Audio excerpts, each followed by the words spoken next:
Good afternoon from Sacred Space at Titania's Realm.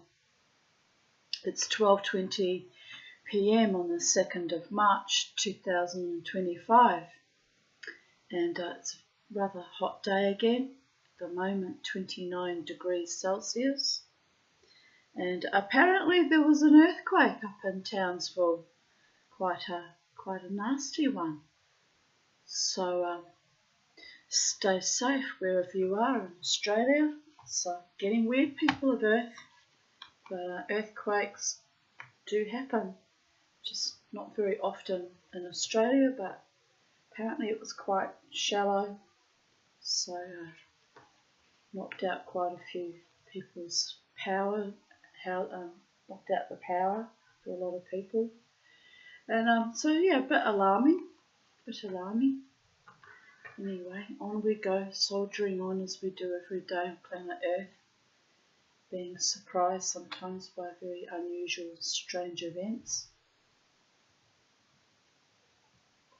I've been fighting to try and install and download my Avast Premium Cleanup program. Couldn't get it to download.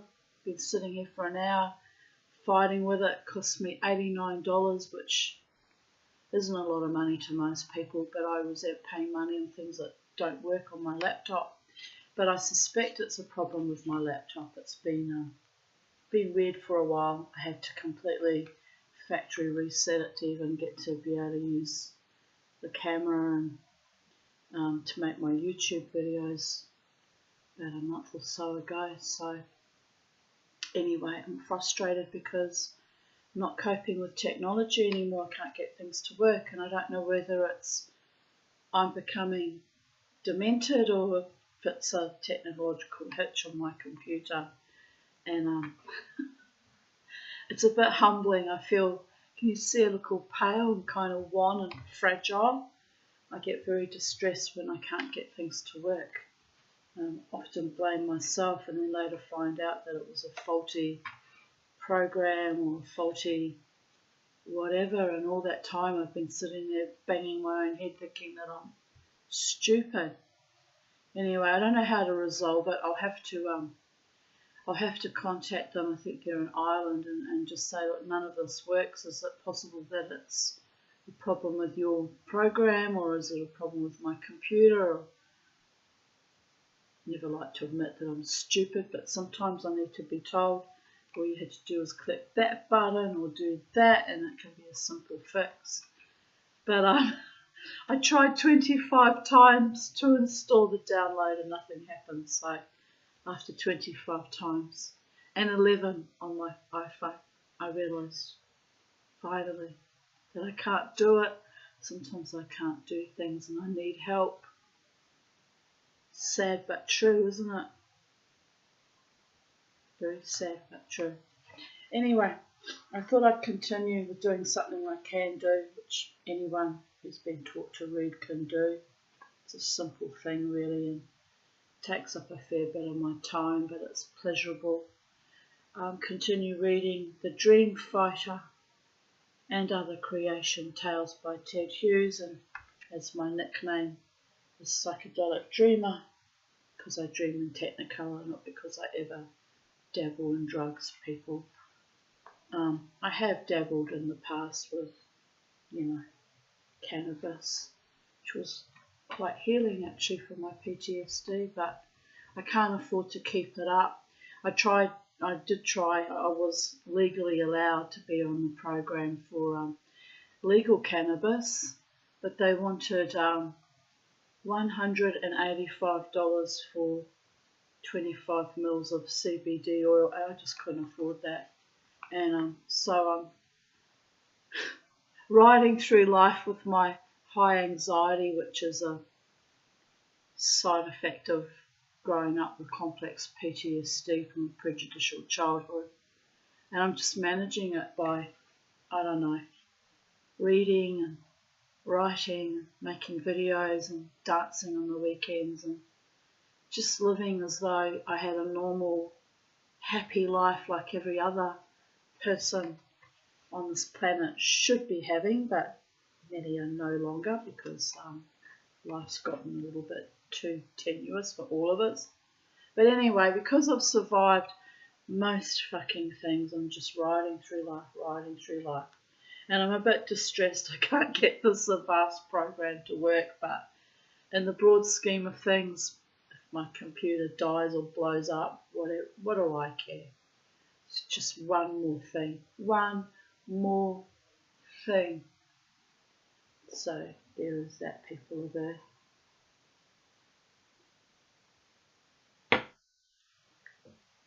So we'll continue reading. The next story, the third story in this book, is called How the Fox Came to Be Where It Is. Now there were two creatures that were very much alike, but one was rusty red, with a thick tail, neat legs, and black pricking ears, while the other was just plain shaggy black and white. They were both rivals for the job of guarding man's farm from the other animals. The shaggy black and white one was called Foursquare, and he wanted the job because he longed to lie beside man's fire on the cold nights. The rusty red one was called Sly Looking, and he wanted the job for a very different reason. He loved cabbages, and the only way to get near man's cabbages was by pretending to guard them. This rivalry went on for a long time, and still neither of them had got the job. At last, man told them to settle the matter between themselves within a week, or else he would have to employ a bird. "'Tis plain," said Sly Looking, "that we must put our problem before a committee." "Very well," said Foursquare. "I'm glad to see you so fair-minded. I suggest that we let the cows decide it. They ponder a great deal." "But about what?" cried Sly Looking, pretending to be alarmed. "Scenery. That's what they ponder about. They gaze at the scenery, and it looks as if they're pondering, and so they get a great name as thinkers."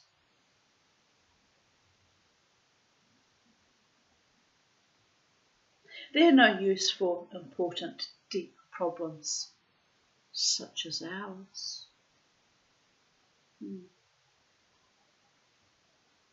"Then whom do you suggest?" Now Sly Looking had a secret plan. "I suggest," he said, with a sly look, "I suggest the hens. They sit on their perches without a move, and in the dark and all night long they have nothing else to do but think. They have no scenery to distract them. Besides, they have a fine chairman, the cook, who keeps them in a very good order." "Then hens it is," said Foursquare generously. The hens listened carefully to the problem and promised to give their answer by 11 o'clock next morning. Foursquare found a soft, warm place between hay ricks and settled down for the night. But Sly Looking could not sleep. He had much, too much to do. First of all, he went to Rabbit Becomer. He said that he had discovered a whole store of cabbages, which he knew Rabbit loved as much as he himself did. "Where? Where?" cried Rabbit, hopping from one leg to the other. "Well," said Sly Looking with a sly look, "they're in the garden inside man's farm. If only I could dig a hole as well as you can, I'd have them in a jiffy. Now if you—" his voice sank to a whisper. Away went Rabbit with Sly Looking to dig the hole. After an hour's hard digging under Sly Looking's directions, Rabbit burst up through the floor of the hen house. In a flash, Sly Looking slipped past him. The hens shouted and flapped in the darkness for a moment. Then, snickety snackety, Fox had gobbled the lot. "These are lively cabbages," said Rabbit, blinking in the darkness. "They're the wrong ones," cried Sly Looking, pretending to look very alarmed. "Run for your life. They don't taste like cabbages at all. I think they're cocks and hens." At this, Rabbit ran, and behind him, laughing silently, ran Sly Looking away down the long burrow. Next morning, Sly Looking roused Foursquare, and together they went along to the hen house to hear the decision. Sly Looking kept his head turned so that Foursquare should not see his smile. He knocked loudly on the hen house door. When there was no answer, he pretended to look very surprised. "They must be still deep in thought," he said, as he knocked again.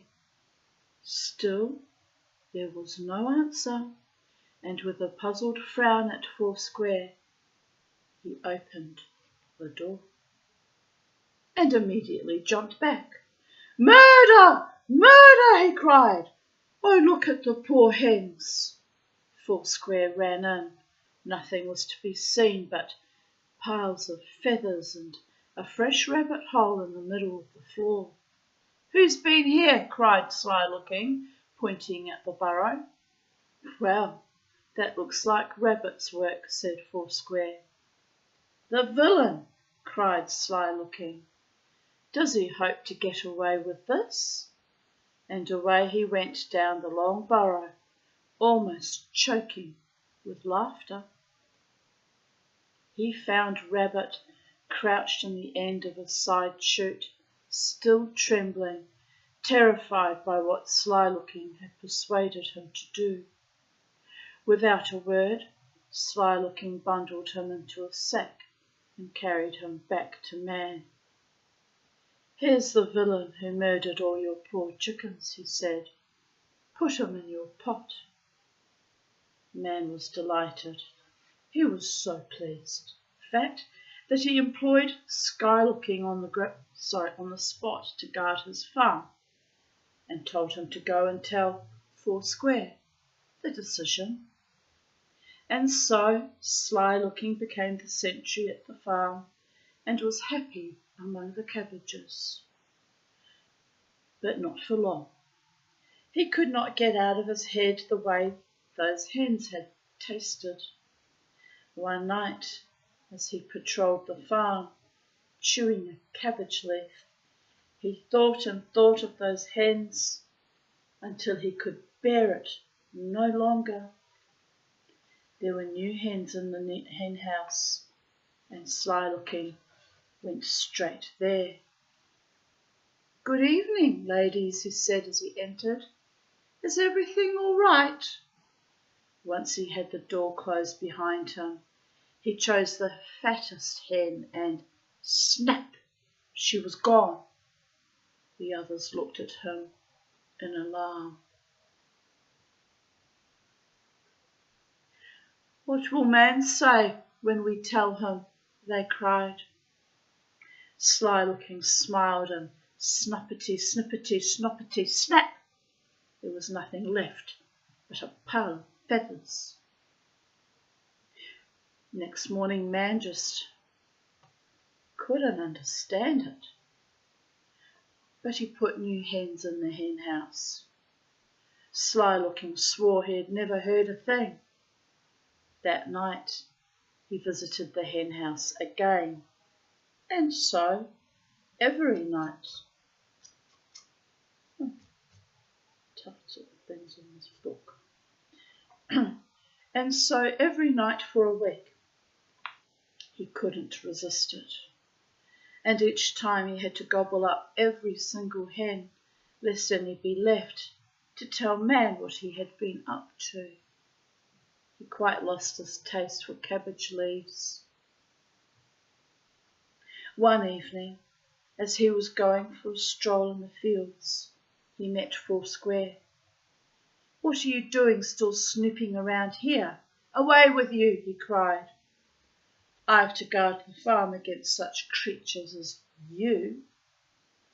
Foursquare looked at him steadily and said, "You have a hen feather in the corner of your mouth."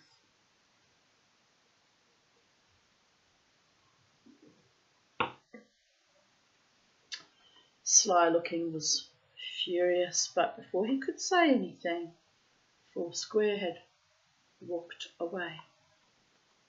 Sly Looking didn't like Foursquare's remark at all. It looked as if he suspected the truth. So Sly Looking decided to play a trick on Foursquare and get rid of him. He went straight to Man. "I have an idea," he said, with a sly look, "that Foursquare is at the bottom of this hen mystery. He is taking his revenge on you for employing me instead of him." "Why," said Man, "that seems very likely. Certainly he has very fierce teeth. But how are we to catch him?" "Leave it to me," said Sly Looking. He had another plan already worked out. Away he went, and finally he found Foursquare sitting on a green hill watching the river. "Someone is still eating Man's hen," said Sly Looking. "Will you help us to catch him?" Now Foursquare was a very honest creature, and when he heard this, he was quite ready to believe that Sly Looking was not the culprit as he had suspected. "How are we to do it?" he asked. "Well," said Sly Looking, "it isn't clear whether the murderer comes up through the floor of the hen house, or whether he comes over the farmyard gate and in at the hen house door. So tonight, while I watch the farm gate, I want you to hide in the hen house and keep an eye on the floor." "Well, that should catch him, whoever it is," said Foursquare. "What time shall I come?" "Come about midnight. I'll let you in," said Sly Looking, with a sly look. A quarter of an hour before midnight, Sly Looking slipped into the hen house and had a banquet of hens. Then he went off to meet Foursquare. Foursquare was waiting under the hedge. "Quickly, quickly," said Sly Looking. "The murderer may be here any minute. Hurry into the hen house." As soon as Foursquare was in the hen house with the pile of feathers, Sly Looking bolted the door and ran for Man. "I've tracked the murderer," he cried. "I've got him."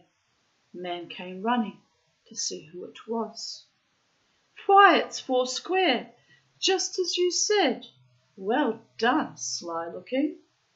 Man dragged Foursquare out of the hen house, tied him to the fence, and ran to fetch his gun. Sly Looking danced round poor Foursquare, looking at him merrily out of his eye corner and singing, "'Tis the end of this story, bullets for you and chickens for me." "Oh, is that so?" roared Man's voice. He had returned more quickly than Sly Looking had expected.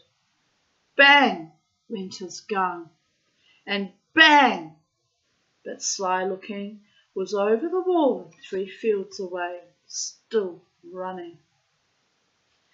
There and then Man untied Foursquare and led him into the farm kitchen. He gave him a great bowlful of food, and after that a rug to stretch out on at the fireside.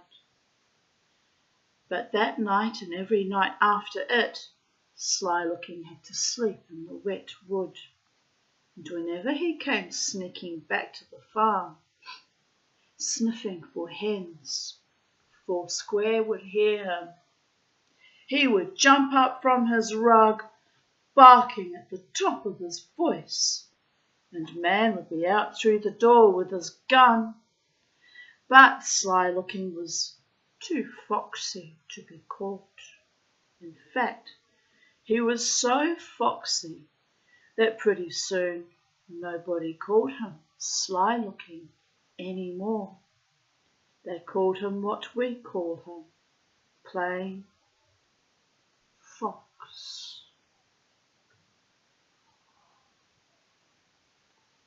I rather like foxes. They're very pretty, but they used to try and come for my chickens too.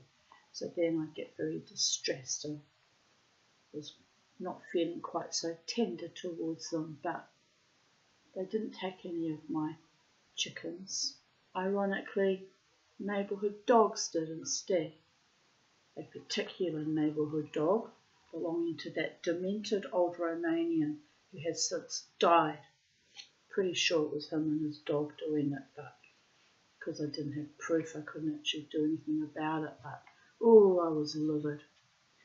I was so livid. The reason I suspected it was him and his dog was the dog was blind, could not have got its own way into my gate. And, something or someone had opened the latch on the chicken coop, and there's no way a dog or a fox could open that by itself. Like, come on, seriously. Although then someone said to me that they'd learned how to, but I think that's a bridge too far. But anyway, the old boy's dead now. He lay there dead for 3 days. This was in 2017 or 18 now? I think it's 2018. Didn't know he'd died. I got a waft of the smell of death and was about to go dancing with my friend Karen. I said, I can smell death. She says, yes, there's a faint waft of that too. I said, it's probably a possum's died up on the roof or somewhere. Didn't think anything more of it. And then later on that evening, I felt a spirit walking behind me, directly behind me, like someone breathing down your neck kind of sensation. And they followed me from the back door as I stepped out from my back door, all the way down to the front garden where I was going to pick sage for the meal I was cooking. And as soon as I snipped off the sage, that spirit just vanished. And again, I didn't think anything of it because from time to time I get spirits wafting through the house, or rather active.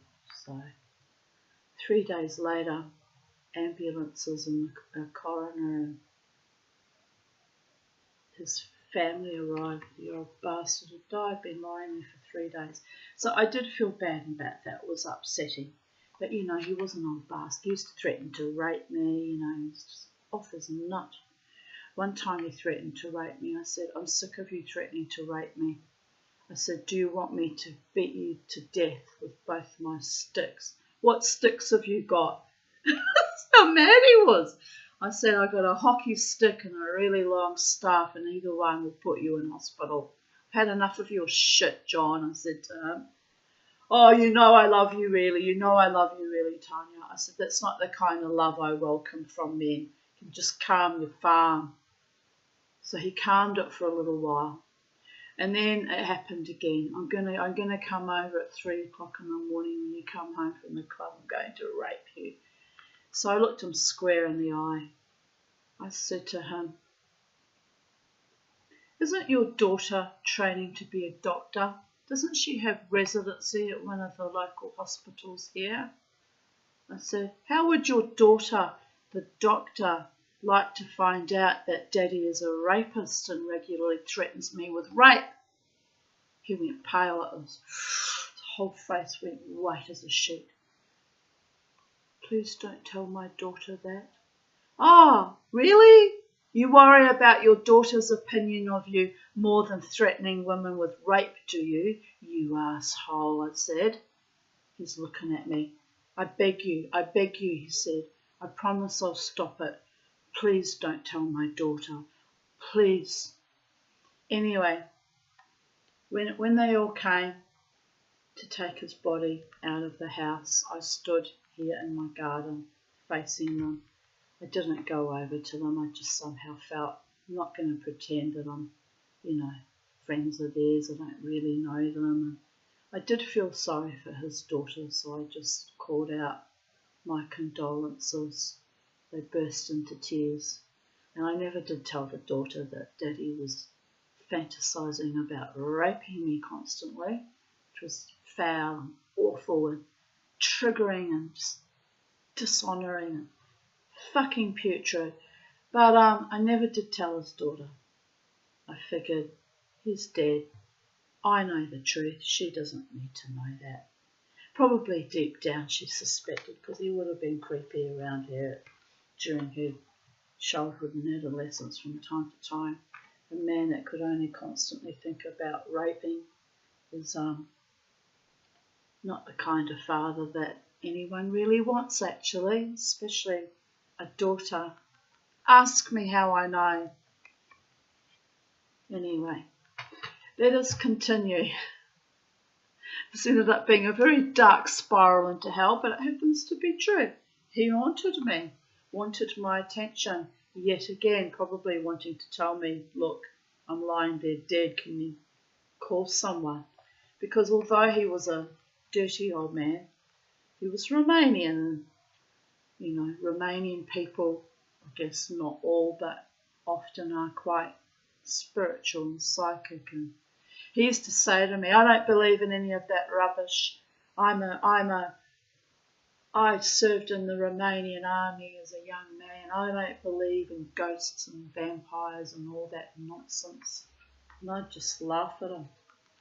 He believed, all right. Well, he believed when he was dead. Followed me down the entire pathway and only vanished when I snipped the sage, which is kind of interesting since one uses sage for protection spells and for cleansing.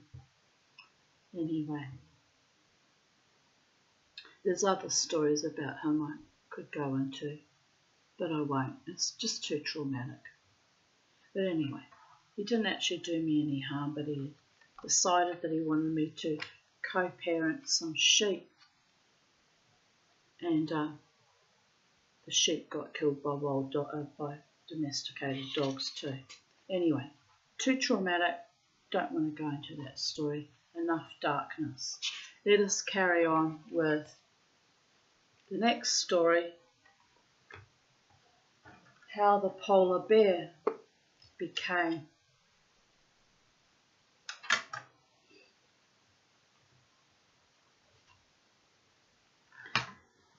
When the animals had been on earth for some time, they grew tired of admiring the trees, the flowers, and the sun. They began to admire each other.